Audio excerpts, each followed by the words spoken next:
Никога не можеш да се насладиш в този свят. Защото още като напълниш своето желание, веднага му изчезва вкуса. Ако аз изям тази храна, която много съм искал, само в първи момент, когато започвам да се храня, усещам истински му вкус.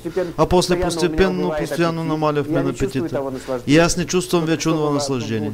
И какво се получава? Наслаждението, което получавам, убива наслаждението. А аз искам обратното. Аз искам да се наслаждавам безкрайно, без прекъсване. И колкото повече аз приемам в себе си, да ям, например, толкова повече да искам. Но такова нещо няма в този свят. Тоест нашето това състояние. Как да направим така, че ние да можем безкрайно да се наслаждаваме. И по време, и по състояние, и по количество, и по качество. Това е невъзможно в това наше състояние. Да докараш човек до такова състояние, на такова ниво, когато той може да получава наслаждение безкрайно. Т.е. безкрайност, никакви ограничения. Т.е. колкото повече получавам, толкова повече чувствам ненаситен.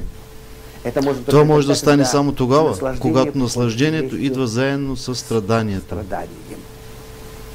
към него. Тогава, примерно, аз искам 10 грама наслаждение. Той идва към мен. И аз с тези заедно 10 грама усещам на 20 грама. И веднага получавам 20 грама. И веднага 30 грама и така нататък. Тоест постоянна верига. Докато такова нещо в нашето състояние няма. За да докараш човек до такова състояние, когато е едновременно от и кли, както ние казваме в Кабалата, бъдат едновременно, такова състояние се нарича духовно. Никакъв друг там свят там няма. Това е вътрешно състояние на човек, вътрешно състояние на душата. Тоест да развиеш душата до такава степен, когато тя ще усеща и страданието, и наслаждението като едно цяло. Ако аз изяждам една чиния супа, аз мога да се насладя само от нея и нищо повече.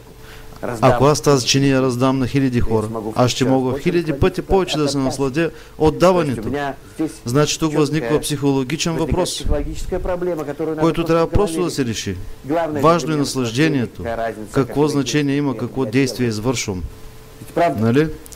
Затова всичко, което трябва да направим, това е да се промени съзнанието на хората. И не е съзнанието да се наслаждаваш, а съзнанието, че важното е наслаждението, а не действието. Проблема е там, че ние обръщаме повече внимание на външните действия на човек, а не на това какво може да получи за тези действия. И тук проблема е чисто възпитателен. С това по принцип занимава Кабала. Когато човек се изкачи на такова ниво, когато може безгранично да дава, тогава в него се разкриват съвършенно други сили. Точно там се получава пробив между границата на живота и смъртта. Практически от какво се получават всички болести, смърт и въобще всички страдания и всичко, което с това е свързвано. Защото човек не е в такова състояние само да получава и да ни дава. Той сам по този начин убива себе си. Даже диетолозите и психолозите казват, по-добре изяш малко вредно, отколкото много полезно. Тоест смъртта,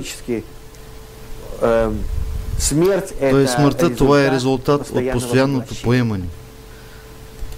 Затова преходът между живота и смъртта, между усещането на обикновения човек и усещането на истинския екстрасенс или човек, който обхваща цялата Вселена,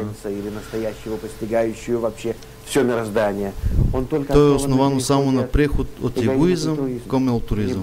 И нищо повече. И този алтруизъм, той по принцип е абсолютно в полза на самия човек.